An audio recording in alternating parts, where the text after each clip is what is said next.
press the bell icon on the YouTube app to never miss a video from News Laundry. नमस्कार, ये है news laundry podcast और आप सुन रहे हैं एनएल चर्चा। नमस्कार, मैं हूं अतुल चौरसिया।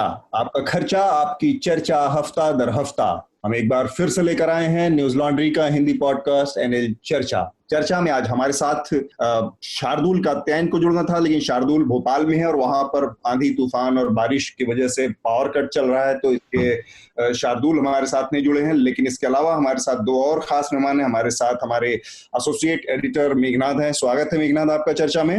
नमस्ते सर मैं अभी भी मेहमान ही हूँ ना आपका। इतने बार आ चुका हूँ पर फिर भी मेहमान ही हूँ मैं अभी भी। और साथ में हमारे साथ एक्चुअली यहाँ पर जितने लोग जुड़ते हैं उनको मैं मेहमान कहता हूँ। ये भी सही है। इसके अलावा हमारे साथ प्रभात खबर के ब्यूरो चीफ हैं प्रकाश केरी। प्रकाश जी, आपका स्वागत है चर्चा में। नमस्कार। तो बहुत घटनाक्रम बहुत सारे घटनाओं वाला हफ्ता रहा पिछला, तो उस पर हम चर्चा करेंगे। एक बार जल्दी से उसके विषय जो हैं कुछ उनके बारे में आप लोगों को जानकारी दे दूं। सर आपका आवाज कट गया फिर से बीच में, एक बार फिर से। तो पिछला हफ्ता जो रहा वो बहुत घटनाओं से भरा रहा, उथल पुथल भरा रहा। तो उस पे हम जो विषय हैं चर्चा में जिसको हम शामिल करने जा रहे हैं उनके बारे में मैं आपको थोड़ा सा जल्दी से सरसरी तौर पर जानकारी दे दूं, फिर हम चर्चा की शुरुआत करेंगे। पिछले हफ्ते महाराष्ट्र और गुजरात में निसर्ग तूफान का असर रहा, काफी वहां पर उसकी वजह से तबाही हुई है, तो हम कोशिश करेंगे इसके पहलुओं को जानने की। इसके अलावा सुप्रीम कोर्ट में जो देश के सॉलिसिटर जनरल हैं तुषार मेहता, उन्होंने कई ऐसी बातें कही हैं पत्रकारिता के बारे में, गवर्नेंस के बारे में, हाई कोर्ट्स के बारे में, तो उसके बारे में भी हम चाहेंगे कि हमारे जो वक्ता हैं वो अपनी बात रखें और अपने विचार साझा करें। इसके अलावा भारत और चीन के बीच लद्दाख के इलाके में जो सीमा विवाद है वो भी अभी तक किसी मुकाम पर पहुंचता नहीं दिख रहा है, किसी सुलझाव की ओर बढ़ता नहीं दिख रहा है। हमने पिछले हफ्ते भी इस पर चर्चा की थी, हम एक बार फिर से इस पर बात करेंगे। और इसके अलावा यूएस में, अमेरिका में जो जॉर्ज फ्लॉयड नाम के एक ब्लैक शख्स की पुलिस द्वारा हत्या के बाद वहां पर जो विरोध प्रदर्शनों की शुरुआत हुई है पूरे अमेरिका में, उस पर हम कोशिश करेंगे कि थोड़ा सा रोशनी डालें और खास तरह से बातचीत करें, थोड़ा गहराई से इसको समझें कि क्या चल रही हैं चीजें वहां पर और क्यों ये मामला इतना बड़ा हो गया, एक व्यक्ति की मौत क्यों इतनी महत्वपूर्ण है, इसको हम समझने की कोशिश करेंगे। इसके अलावा उत्तराखंड के 3 मंत्रियों को पॉजिटिव पाए जाने के बाद, कोरोना पॉजिटिव पाए जाने के बाद पूरी कैबिनेट को क्वारंटाइन कर दिया गया है वहां पर। दिल्ली में भी यही हालत हुई है। दिल्ली में जो गवर्नर के दफ्तर में कई 13-14 लोग पॉजिटिव पाए गए हैं। इसके अलावा दिल्ली सरकार ने एक पॉलिसी की तरफ कदम बढ़ाया है कि जो नॉन दिल्ली वाले हैं, दिल्ली के बाहर के लोग हैं, उनके इलाज की सुविधाएं दिल्ली में मिले या ना मिले, इस पर वो एक पब्लिक ओपिनियन इकट्ठा कर रहे हैं। साथ ही पिछले हफ्ते एक और घटना हुई जिसमें जेसिका लाल की हत्या के दोषी जो थे मनु शर्मा, उनको कोर्ट ने अब बाइज्जत बरी कर दिया है, ये मानते हुए कि उनका जो आचरण रहा है वो ठीक ठाक रहा है, संतोषजनक रहा है, इसलिए उनको छोड़ा जाना चाहिए जेल में। काफी समय उन्होंने जेल में बिता लिया, ऐसा कोर्ट का मानना है। इसके अलावा ट्रंप एडमिनिस्ट्रेशन ने WHO से अपने सारे संबंध तोड़ने की घोषणा कर दी है। इसके अलावा केरल से एक बड़ी खबर आई जो कि पूरे देश में एक बड़े विवाद की वजह बनी। वो था एक प्रेग्नेंट मादा हथिनी की मौत का, जिसमें ये कहा गया कि उसको खाने में जो पाइनएप्पल था उसमें बारूद भर के दिया गया, जिसकी वजह से गन पाउडर, और उसकी वजह से और उसके बाद खाने में उसके बाद उसके पेट में उसको ब्लास्ट हुआ और उसकी वजह से उसकी जान चली गई। तो ये एक बड़े विवाद की वजह बना। तो जो सबसे पहले विषय है वो मैं चाह रहा हूँ कि चूंकि प्रकाश जी भी हमारे साथ हैं और मेघनाथ भी, तो लद्दाख में जो स्थिति बनी हुई है चीन को लेकर, भारत को लेकर, और उसमें जो और पहलू हैं, नेपाल का एक पहलू उभर के इसी दौरान सामने आया, अमेरिका का भी एक पहलू उभर कर सामने आया जिस पर हमने पिछले हफ्ते चर्चा की थी। तो प्रकाश जी, चीन की जो पूरी भूमिका है, चीन का जो पूरा एग्रेशन है भारत के मामले में दिख रहा है, इसको आप कैसे देख पा रहे हैं? क्यों मिलिट्री लेवल पे इतनी सारी दौर की बातचीत के बाद भी इस बार अभी तक कोई बातचीत किसी सिरे पहुंचती नहीं दिख पा रही है? देखिए, पहली चीज तो मैं ये दोहराना चाहता हूँ, जो हमारे बहुत सारे पुराने जो मिलिट्री कमांडर्स हैं जो लेख लिख रहे हैं, जो अपनी बात कह रहे हैं कि लाइन ऑफ एक्चुअल कंट्रोल जो है वो एक अनडिफाइंड बॉर्डर मार्कर है। तो इंडिया का और चाइना का दोनों के अपने अपने दावे हैं।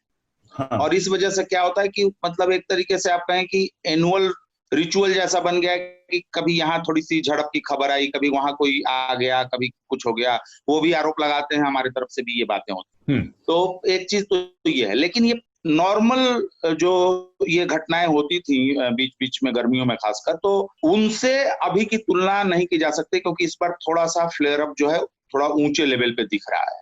और चूंकि पहले के जब झगड़े होते थे तो आमतौर पे, आप डोकलाम को छोड़ दें तो आमतौर पे लोग स्थानीय स्तर पे जो हमारे मैकेनिज्म है, जो ऑफिसरों की अपनी आपस की समझदारी है, चीन और भारत की टुकड़ियों के बीच में जो संपर्क है, उससे वो मामले रिजॉल्व हो जाते थे। लेकिन इस बार मामला मुझे लगता है कि डिप्लोमेटिक लेवल पे जाएगा। अब देखिए कल क्या होता है, लेफ्टिनेंट जनरल बात करेंगे, उस स्तर की बातचीत है। और हमें ये भी ध्यान रखना चाहिए कि अभी पीछे दिसंबर में डोभाल साहब जो हमारे नेशनल सिक्योरिटी एडवाइजर हैं, वो और चाइनीज मिनिस्टर के साथ बातचीत हुई थी, और ये दोनों हाईएस्ट चाइनीज फॉरेन मिनिस्टर और हमारे एनएससी, ये मतलब एक तरीके से आप कहिए कि हाईएस्ट नोडल ऑफिसर्स हैं दोनों देशों के बीच, जो सीमा विवाद को लेके बातचीत कर रहे हैं। और मुझे लगता है कि आपको याद होगा कि जब डोकलाम हुआ था तो उसके आसपास प्राइम मिनिस्टर मोदी और प्रेसिडेंट शी जिनपिंग की बातचीत हुई थी। और ऐसा माना जा रहा था, हालांकि आधिकारिक रूप से कुछ नहीं कहा गया था, लेकिन ऐसा माना जा रहा था कि दोनों नेताओं ने डोकलाम क्राइसिस पे भी बातचीत की और फिर मसला रिजॉल्व हुआ। तो मुझे लगता है कि बहुत जल्दी जो है डोभाल साहब को और चाइनीज फॉरेन मिनिस्टर को मुलाकात करनी पड़ सकती है। और वो उस मुलाकात में मतलब ये नहीं। प्रकाश जी, एक चीज मैं इसमें जोड़ना चाह रहा हूँ, और मेघनाथ को भी इस बातचीत में लाना चाह रहा था कि अभी 1 साल पहले ही मल्लापुरम समिट हुई थी, और काफी बेहतरीन, बहुत बढ़िया माहौल में दोनों मिले थे, शी जिनपिंग और मोदी जी, और उन्होंने पूरा नारियल पानी से लेके और तमाम चीजें, कार्यक्रम हुए। 1 साल के अंदर में ही इतनी स्थितियां जो बिगड़ती दिख रही हैं, उसके पीछे कुछ और, एक तो ये ठीक है कि एक सीमा विवाद है और वो अनसुलझा, उसमें डिफाइंड बहुत स्पष्टीकरण नहीं है, साफ चीजें नहीं है, इसकी वजह से तो चीजें होती रहती। लेकिन हाल के दिनों में जो परिस्थितियां बदली हैं, हम उस कॉन्टेक्स्ट में अगर देखें तो एक तरफ चीन के ऊपर बहुत भयावह दबाव लंबे समय से चल रहा था कोरोना आउटब्रेक के बाद, कि चीन की भूमिका है। WHO का पूरा प्रकरण हुआ अमेरिका चीन के बीच में, इस बीच में भारत का पलड़ा अमेरिका की तरफ रहा, ये साफ दिखा। तो ये जो चीन के ऊपर जो प्रेशर थे, उसमें चीन इस तरह की चीजों को फ्लेयर अप कर रहा है, ध्यान भटकाने के लिए। उनकी अपनी डिप्लोमेसी है, भारत की अपनी है, तो वो अपने स्तर पे इस तरह की चीजें कर रहे हैं। क्योंकि नेपाल का जो घटनाक्रम है उसको भी हमें ध्यान में रखना चाहिए। नेपाल ने जिस तरह से एक बहुत अनएक्सपेक्टेड कदम उठाया है, वो असाधारण तरीके से, कि उसने एक पूरा अपनी संसद में पास ही कर दिया, रेजोल्यूशन पास कर दिया, नया मैप की तरफ बढ़ गए। तो ये जो हिम्मत आई है, इसके पीछे कहीं ना कहीं ये सब पूरे ये जो पूरा साउथ एशिया का की जियोपॉलिटिक्स है, इसमें देख के समग्र रूप से देखने की जरूरत है कि इस वजह से चीन इन चीजों को बढ़ावा दे रहा है, क्योंकि फंसा हुआ है।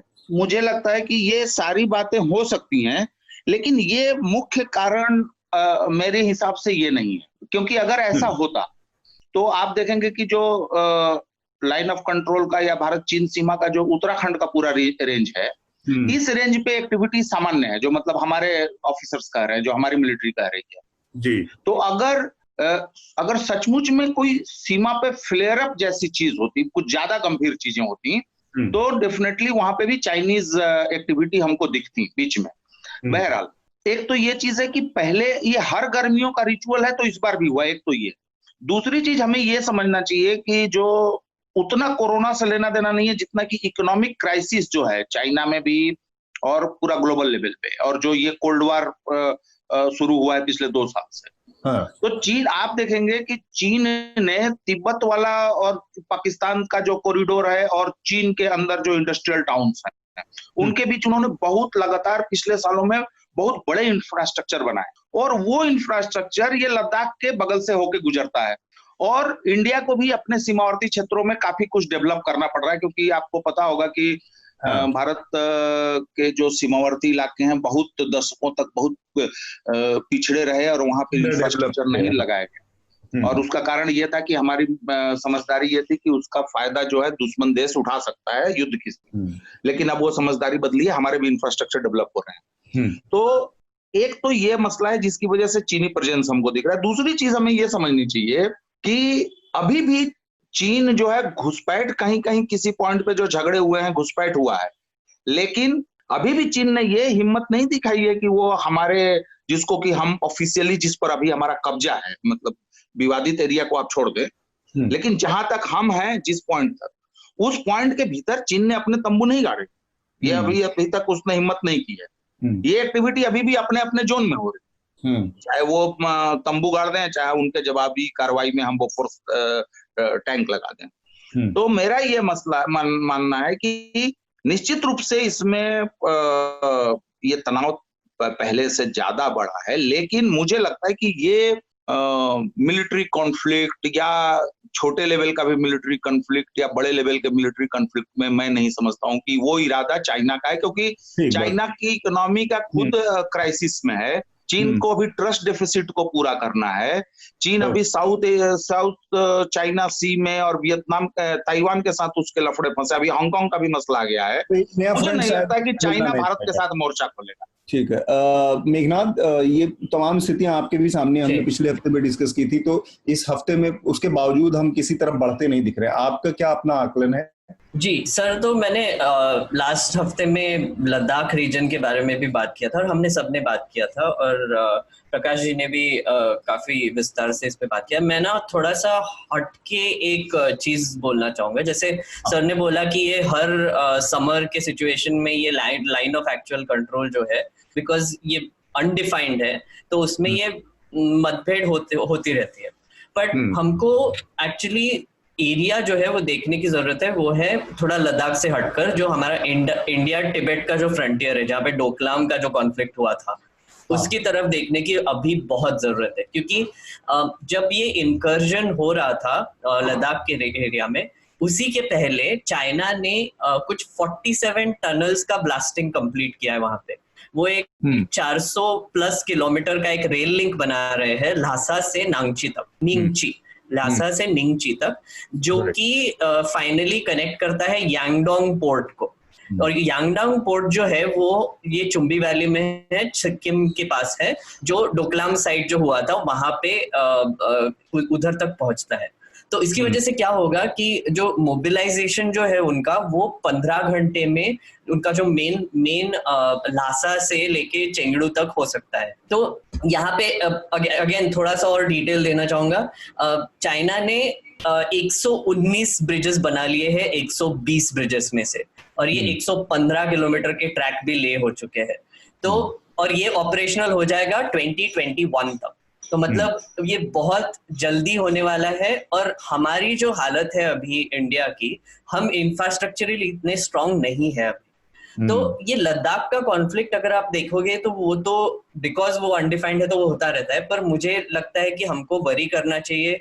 ये जो टिबेट फ्रंटियर है उसमें ज्यादा ध्यान देना चाहिए, क्योंकि जो चुम्बी वैली है, जो सिक्किम है, वो बहुत वल्नरेबल एरियाज है। अरुणाचल प्रदेश के एरियाज है वो ज्यादा वल्नरेबल है, और वहां पे हमारा ट्रूप प्रेजेंस अभी कम है, और वो बहुत डिफिकल्ट एरियाज है जहाँ पे हमको पहुंचने में बहुत दिक्कत होती है। और अगर चाइना वो एरियाज में जल्दी पहुंच गया तो फिर वो उसके बाद क्या करेंगे वो बोलना बहुत मुश्किल है। तो ये जो इंफ्रास्ट्रक्चर वाला इशू है वो वहां पर भी फिर खड़ा होगा, जब भारत बाद में, जैसे अभी प्रकाश भी कह रहे थे कि देर से शुरू किया भारत ने, और ये समझ बाद में आई कि हमें भी अपना इंफ्रास्ट्रक्चर डेवलप करना चाहिए। तो एक तो बहुत वाजिब सी वजह जो दिख रही है इस पूरे टकराव की, वो कि भारत ने उन जगहों पर, उन इलाकों में अपनी जो इंफ्रास्ट्रक्चर डेवलपमेंट की गतिविधियां बढ़ाई हैं, उसकी वजह से ये टकराव बढ़ रहे हैं। और वो नहीं चाहते कि इस तरह की कोई डेवलपमेंट के ज्यादातर बड़े इंफ्रास्ट्रक्चरल डेवलपमेंट वहां पे निर्माण हो। तो ये सर ये यहाँ पे एक्चुअली भाई मैं फॉरेन पॉलिसी एक्सपर्ट तो नहीं हूँ, आई थिंक प्रकाश सर इस पे ज्यादा बोल पाएंगे, पर मेरा मानना ये है, जितना भी मैंने पढ़ा है अभी तक, कि मे बी ये जो लद्दाख का जो भी हो रहा है वो शायद एक डिस्ट्रैक्शन हो सकता है, क्योंकि आप सोचिए कि अगर लद्दाख में कॉन्फ्लिक्ट बढ़ गया और फिर हम चुंबी वैली को इग्नोर करने लगे, तो फिर वहां पे एस्केलेशन जब बढ़ेगा तब वो ट्रूप मूवमेंट कैसे डिस्ट्रीब्यूट होगा, उसमें थोड़ा सा प्रॉब्लम हो जाएगा हमारे लिए। न्यूज लॉन्ड्री के सभी पॉडकास्ट टिचर, iTunes और दूसरे पॉडकास्ट प्लेटफॉर्म पे उपलब्ध हैं। खबरों को विज्ञापन के दबाव से आजाद रखें, न्यूज लॉन्ड्री को सब्सक्राइब करें।